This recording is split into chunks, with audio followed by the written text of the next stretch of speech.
सब कुछ सीखने के बाद भी लॉस हो रहा है। मतलब आप सपोर्ट, रेजिस्टेंस, इंडिकेटर, स्ट्रेटेजी सब कुछ सीख गए हो, बट जब मार्केट में आते हो तो लॉस हो जाता है। इतना तक कि आपके ट्रेड भी सही हो रहे हैं, लेकिन महीने के एंड में आप लॉस में ही हो। तो आज का वीडियो आपके लिए बहुत इंपॉर्टेंट है। आज हम बात करने वाले हैं RRR, मतलब रिस्क रिवार्ड रेशियो। और ये बहुत जरूरी है। अगर आपने इसे नहीं समझा तो आप कभी भी ट्रेडर नहीं बन सकते हो। हर एक successful trader risk reward ratio को 100% देता है। रिस्क रिवार्ड रेशियो कितना रखना है, देखो आपका कैपिटल कुछ भी हो सकता है। आपका कैपिटल 10,000 हो, किसी का कैपिटल 1,000 हो और किसी का 1,00,000 हो। आज मैं एग्जांपल के लिए 10,000 कैपिटल से लेता हूं कि अगर आपके पास 10,000 कैपिटल है, अगर आप ट्रेडिंग करने आए हो तो आपको इसका कितना रिस्क रिवार्ड रेशियो रखना है। देखो, जैसे मान लो कि आपने एक 100 रुपए के भाव से किसी में एंट्री बना रहे हो या फिर 10,000 रुपए से एंट्री बना रहे हो, तो मैं यहाँ पर अमाउंट को बेस कर रहा हूँ ताकि आप उस तरीके से परसेंटेज में निकाल लेना। अगर आप 10,000 रुपए से ट्रेडिंग कर रहे हो तो सबसे पहले आपको जो एसएल लगाना है वो होगा आपका 500 से 700 रुपए, मतलब कि लगभग 8 से 10 पॉइंट का। अगर आप इसका रिवार्ड रखोगे तो आपको ये रखना है कम से कम 1.5 गुना या फिर 2 गुना। मतलब अगर आप 500 से 700 रुपए का लॉस देखने के लिए तैयार हो तो कम से कम आपको 1,000 तक का बेनिफिट या कम से कम 1,500 रुपए तक का बेनिफिट आपको देखना पड़ेगा। अगर आप लॉस 500 रुपए दे रहे हो और प्रॉफिट 500 रुपए से कम ले रहे हो तो आप कितना भी ट्रेड सही चले जाओ, आप महीने के एंड में लॉस में ही रहोगे। इसे मैं कुछ इस तरीके से समझाता हूं।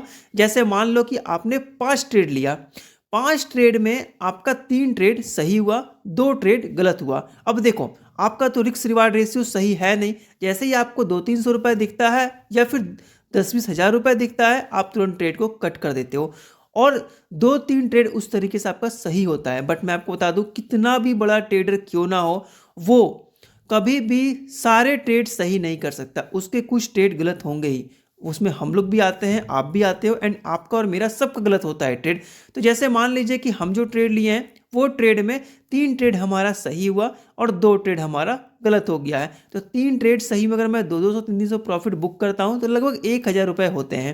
और जब मेरा लॉस लेने का टाइम आएगा तो इतना तेजी से लॉस लगेगा कि एक ही ट्रेड में आपका 700-800 रुपए लॉस चला जाएगा। मतलब 2 ट्रेड में आपका 1400-1500 रुपए चला गया और आप कमाई कितने हो, 1,000 रुपए। मतलब 3 ट्रेड सही करने के बाद भी आप यहां पर लॉस में ही हो। ये होता है RRR। अगर आपका सही नहीं है तो आप इस तरीके से लॉस करते हो। अगर यही चीज आपका सही होता तो इसका रिजल्ट कुछ अलग होता, वो मैं आपको बताता हूं। जैसे मान लो कि आप रखे हो कि 1:2, मतलब 500 रुपए का आप लॉस दोगे तो कम से कम 1,000 रुपए का बेनिफिट लोगे। और हम मानते हैं कि आपका ट्रेड सिर्फ 2 ही सही हुआ और 3 गलत हो गया, तो इसका रिजल्ट क्या होता।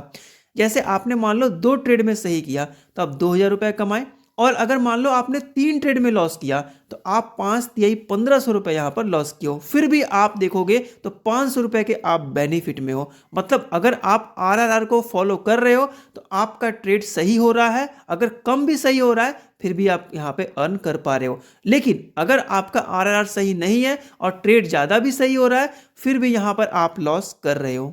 कम ट्रेड करो, लेकिन ये अपना रिस्क रिवार्ड रेशियो को आप एकदम सही रखो। मतलब मेरा को अगर 500 का एसएल देना है तो देना है, और मुझे यहाँ पर 1,000 रुपए लेने हैं तो लेने हैं। बीच में मार्केट चाहे रेड दिखाए, ग्रीन दिखाए, उसमें आपको डरना नहीं है। बस ये याद रख लेना कि मार्केट में आप तभी टिके रहोगे जब तक आपके पास कैपिटल है और आपका माइंडसेट सही है। अगर कैपिटल खत्म हो गया और माइंडसेट खराब हो गया तो आप मार्केट से तुरंत आउट हो जाओगे। अगर ये वीडियो पसंद आए तो लाइक कीजिएगा।